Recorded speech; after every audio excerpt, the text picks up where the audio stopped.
Um senhor de 70 anos estava viajando de trem, tendo ao seu lado um jovem universitário que, compenetrado, lia o seu livro de ciências. O senhor, por sua vez, lia um livro de capa preta. Foi quando o jovem percebeu que se tratava de uma Bíblia e estava aberta no livro de Marcos.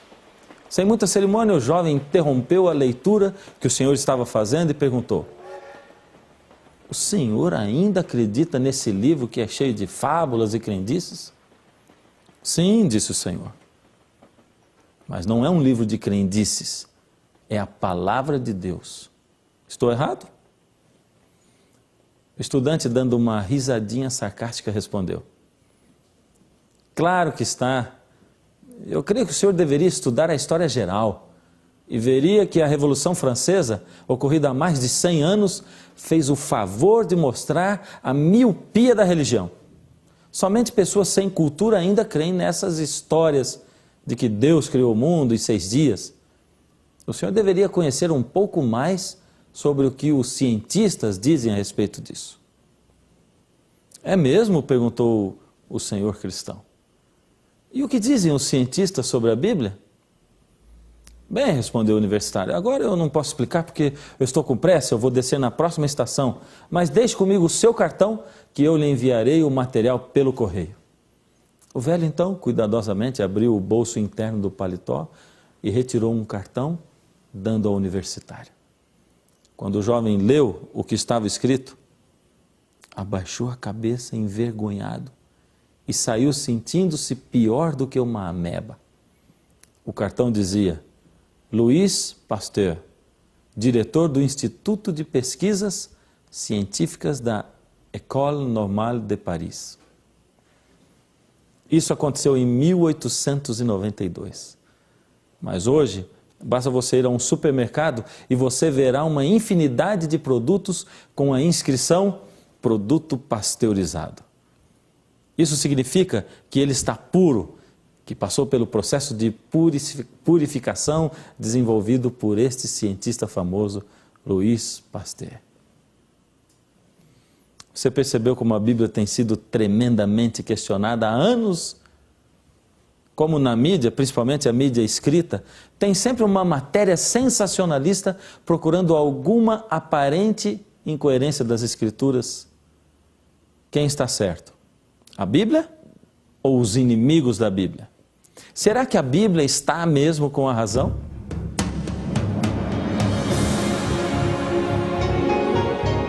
Ele permaneceu através dos tempos. O livro de Deus, a Bíblia. Indispensável em nosso mundo complexo. Está escrito, transmitindo esperança ao redor do mundo. Apresentado por Fernando Iglesias. Hoje, a Bíblia está com a razão. No Está Escrito de hoje, você vai ver também como a ciência e a Bíblia têm tudo a ver uma com a outra. Elas estão relacionadas porque elas têm o mesmo autor que é Deus. Aliás, os verdadeiros pais da ciência acreditavam em Deus e na sua palavra. Por exemplo, Nicolau Copérnico, Galileu Galilei, Blaise Pascal, Isaac Newton, Wernher von Braun, isto só para início. A Bíblia sempre foi alvo de ataques e críticas, e eu queria dar um exemplo para você. No livro de Gênesis 11, capítulo 11, verso 3, está escrito o seguinte: "E disseram uns aos outros, vinde, façamos tijolos e queimemo-los bem. Os tijolos serviram por pedra e o betume de argamassa." Alguns, por exemplo, questionam que história é essa de betume no tempo da Torre de Babel? Isso é um absurdo. Não havia condições de existir betume naquela época. Afinal de contas, havia ou não havia betume após o dilúvio para se construir a Torre de Babel? Quem vai nos ajudar a responder a esta e a outras perguntas aqui no Está Escrito é o Dr. Rodrigo Pereira da Silva, que já participou do Está Escrito outra vez e que, além de teólogo, tem uma especialização em arqueologia pela Universidade Hebraica de Jerusalém. Ele é também o responsável pelo Museu Arqueológico Paulo Borck, que fica no UNASP, Centro Universitário Adventista de São Paulo. Ele também é o autor de 2 livros, Um Desconhecido Galileu e Eles Criam em Deus. A arqueologia, Fernando, tem ajudado a decifrar a história bíblica em muitos detalhes. Eu vou dar apenas um exemplo para você ver. A Bíblia menciona a famosa história da construção da Torre de Babel, que está no livro do Gênesis, todos conhecemos. E ali é dito que os construtores da torre resolveram construir a mesma e disseram: vamos usar tijolos e betume como argamassa. Só ressaltando, a Bíblia usa a expressão betume. Betume como argamassa. A gente sabe que o betume havia naquela época. Contudo, alguns céticos, historiadores céticos, diziam que ninguém usava naquela ocasião o betume como cimento sobre tijolos. E existe alguma evidência disso? Com certeza, eu trouxe uma aqui no programa de hoje para mostrar para você. Esse aqui é um pedaço de um tijolo de um zigurat. Um zigurat era uma torre-templo dos que há hoje no Iraque e que datam de mais ou menos 2.000 anos antes de Cristo. Só uma coisinha, como é que você sabe que é 2.000 anos antes de Cristo? Boa pergunta você me fez. Nós podemos saber a datação dos artefatos arqueológicos usando várias técnicas, entre elas a estratigrafia, a seriação. Explicando assim, grosso modo, cada tipo de argila, cada tipo de cerâmica obedece um padrão, uma moda de uma época, como a roupa hoje. Nós estamos usando um tipo de terno, um tipo de calça, de gravata que é condizente com a moda deste tempo. Nos anos 70 havia outra moda. As cerâmicas me ajudam também. E além disso, há outros elementos que eu posso usar como moedas, a numismática e outros utensílios que nós sempre usamos na datação. E esse zigurat traz aqui, nós temos o tijolo queimado ao sol e em cima uma pasta preta que é justamente o betume, funcionando como uma espécie de cimento ou argamassa, o que confirma realmente um detalhe que está no livro do Gênesis sobre a construção da Torre de Babel. Contradizendo os críticos da Bíblia. Você viu só? Ponto para a Bíblia. Mas quando o questionamento não funciona no aspecto científico, vem então os questionamentos teológicos. Por exemplo, no Êxodo quer dizer saída. Então, na saída do povo hebreu do Egito, por 10 vezes aparece a expressão que encontramos aqui no livro de Êxodo, no capítulo 10, verso 27. Vamos ver o que aconteceu na saída, no Êxodo do povo de Israel. Êxodo 10, 27. Porém, o Senhor endureceu o coração de Faraó e este não quis deixar o povo ir. Como nós podemos entender um Deus de amor endurecendo o coração de Faraó? Dá a impressão de que Deus está manipulando as pessoas, interferindo no livre-arbítrio, na liberdade delas. Mas até nisso, a arqueologia nos ajuda a entender melhor o texto bíblico e esclarecer qualquer questionamento. Veja só. O Rodrigo, é o seguinte, eu vi que você trouxe uma série de coisas ali, eu vi um escaravelho, né? O que é aquilo ali? Para que você usa isso aí? O que ele tem de tão especial ali? Bom, deixa-me mostrar então para os nossos telespectadores. O escaravelho, ou o famoso besouro, era muito usado no Egito. Era um amuleto para dar sorte, para servir de proteção e especialmente... Esse aí é de pedra? De pedra. E ele era usado especialmente nos funerais. Esse que eu tenho aqui, notem que ele é de um tamanho gigante, para o tamanho original de um escaravelho, de um besouro, e ele tinha aqui, na sua base, algumas inscrições hieroglíficas que eram orações e encantos mágicos dos sacerdotes egípcios. Qual a ligação disso especificamente com a Bíblia? Esse escaravelho era curiosamente chamado no Egito de o coração de pedra.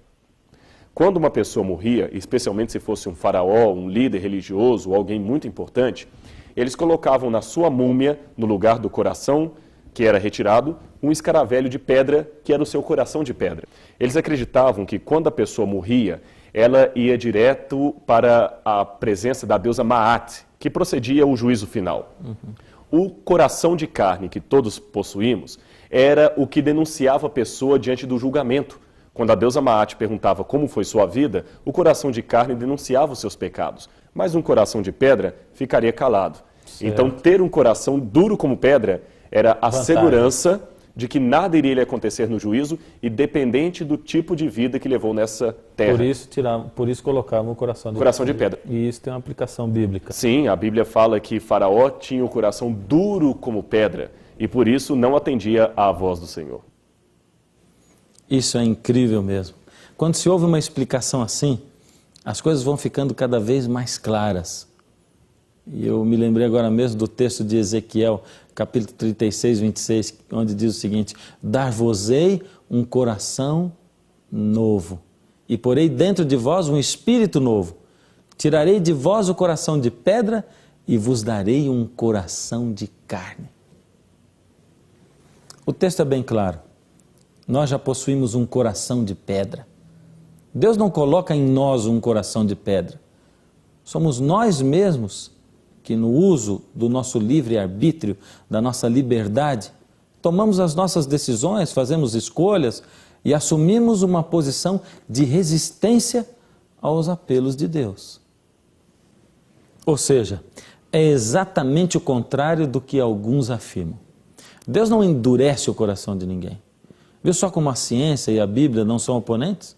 Uma ajuda a entender a outra.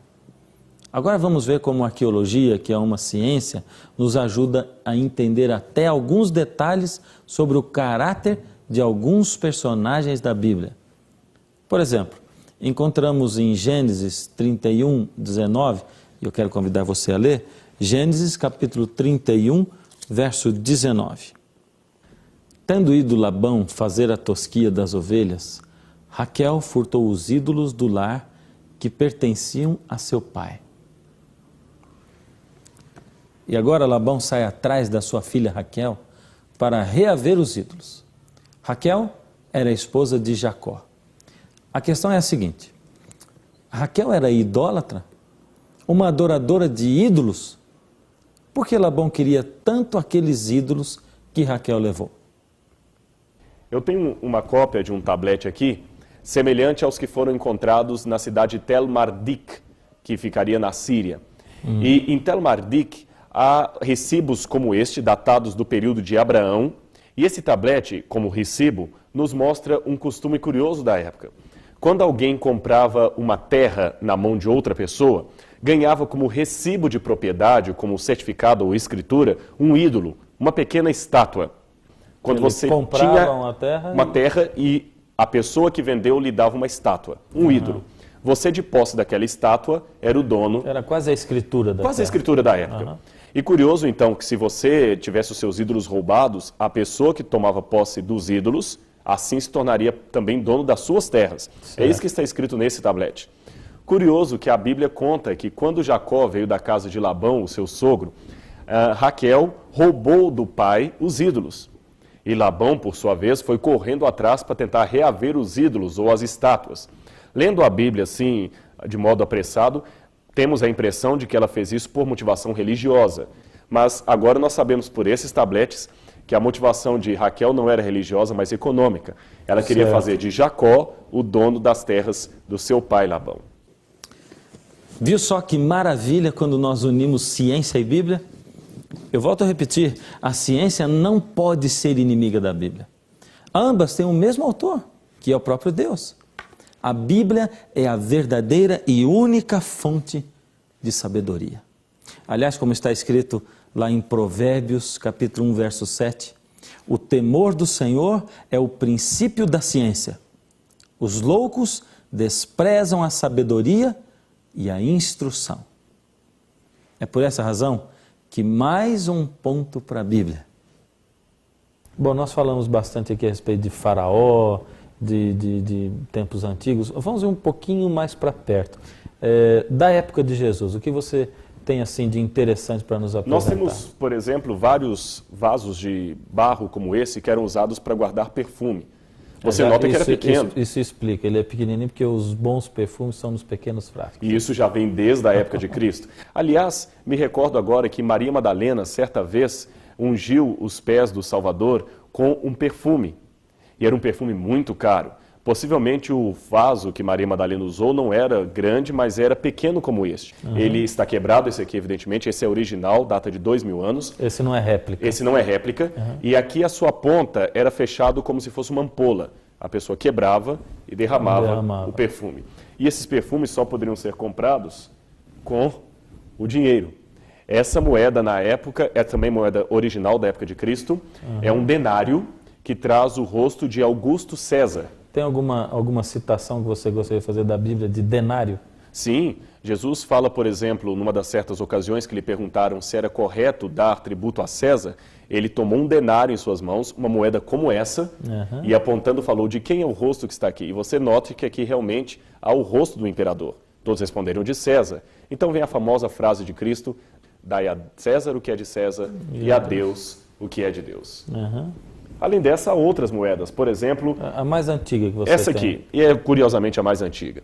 Ela é de Herodes, o Grande. Essa moedinha que nós temos aqui na mão data da época em que Jesus nasceu. Também aquele Herodes original, aquele Herodes que mandou matar as crianças em Belém, durante aquela carnificina terrível que é narrada nos evangelhos, mandou cunhar esta moeda. Curioso, ele era um assassino. Porém, a despeito disso, a sua religiosidade não permitia fazer uma moeda com seu próprio rosto, com medo de quebrar o mandamento que proibia a idolatria e a fabricação de imagens de escultura. Religioso por um lado, assassino por outro. Maravilha. E aquela última lá, para terminar? Bom, essa aqui que nós temos é uma dracma de prata. Judas ganhou 30 moedas dessa para trair o Salvador. Curioso que essa dracma de prata, ou 30 delas, representaria um valor hoje que não seria suficiente para comprar nem uma motocicleta usada. Foi justamente isso que custou a traição do Filho de Deus, do Salvador da humanidade. Rodrigo, então muito obrigado por estar aqui, por participar do programa Está Escrito, trazer esses artefatos e que Deus possa continuar abençoando você no seu trabalho. Isaac Newton amava estudar a Bíblia e aprendeu por conta própria a ler a Bíblia nos originais grego e hebraico. Ao ler o livro de um profeta do Velho Testamento chamado Naum, lá no capítulo 2, verso 4, leu o seguinte: os carros passam furiosamente pelas ruas e se cruzam velozes nas praças. Parecem tochas, correm como relâmpagos. Aí o cientista Isaac Newton entendeu que, dentro de algum tempo, seriam desenvolvidos meios de transportes que ainda nem em sonho daria para imaginar no tempo dele. Carros que andariam a mais de 80 km por hora. Voltaire, um cientista, como alguns desligados da verdadeira fonte de sabedoria, que é Deus, e também um inimigo da Bíblia, escreveu o seguinte: vejam vocês a que ponto pode chegar o cérebro desse homem que descobriu a gravidade e nos fez maravilhas admiráveis. Ao ficar velho e caduco, Newton começou a estudar este livro que se chama Sagrada Escritura. E para mostrar fé no absurdo desse livro, Newton afirma que devemos acreditar que o conhecimento humano aumentará a tal ponto que seremos capazes de viajar a 80 km por hora. Isso é ridículo.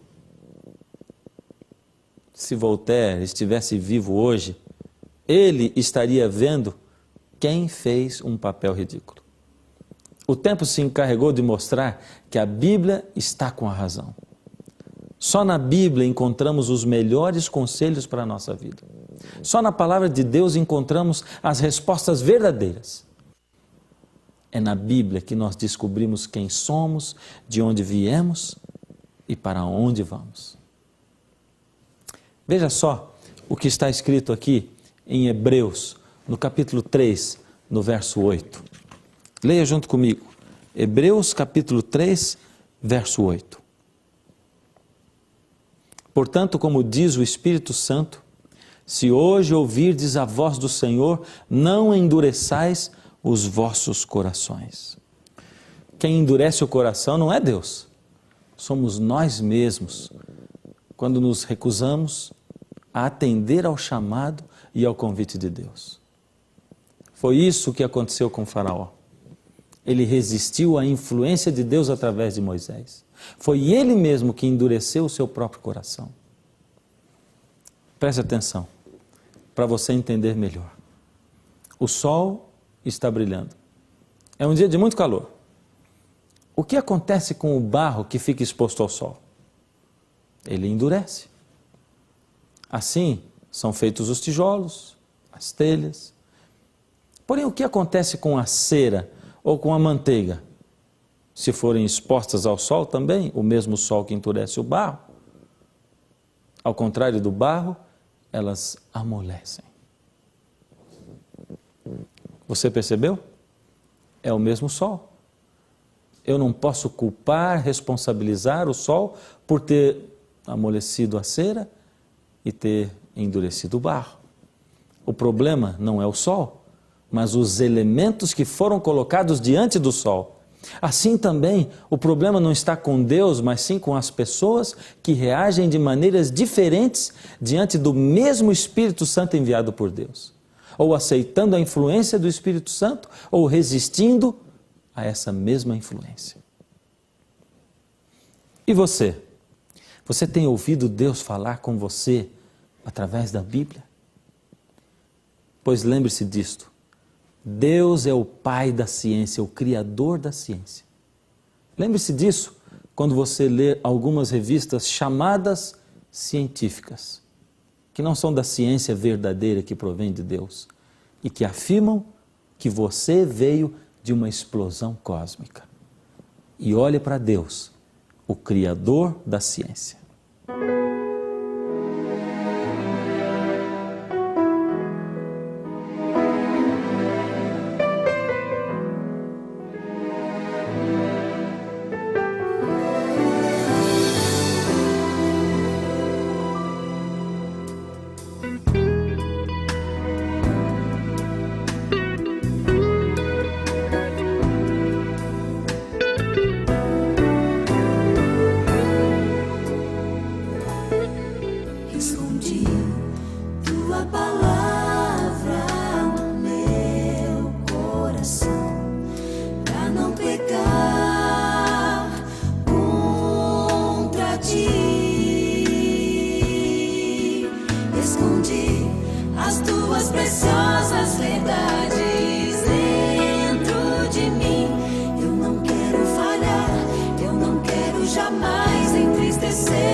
Obedecer, Senhor, em qualquer situação.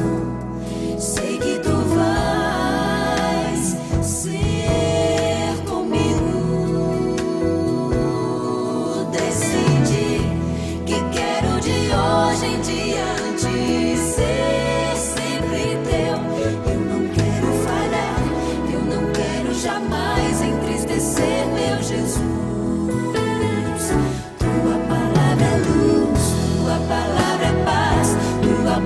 é vida ao meu coração.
palavra de Deus é luz que ilumina o nosso caminho, nos conduzindo de volta para a casa do Pai.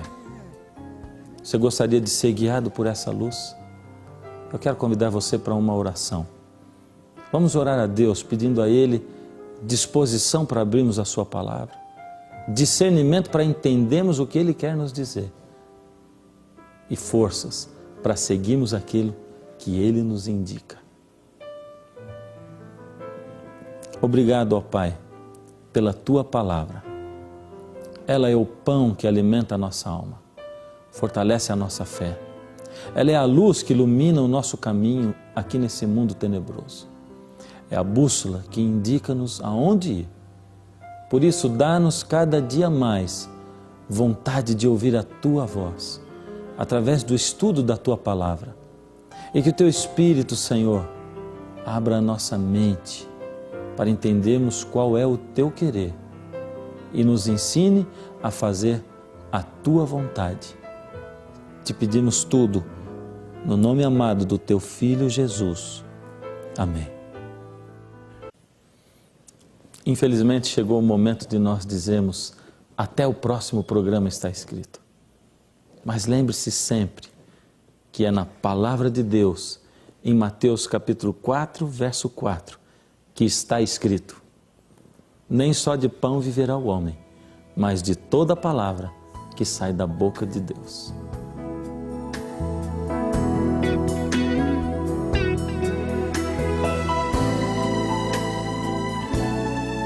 Decidi obedecer, Senhor, em qualquer situação. Sei que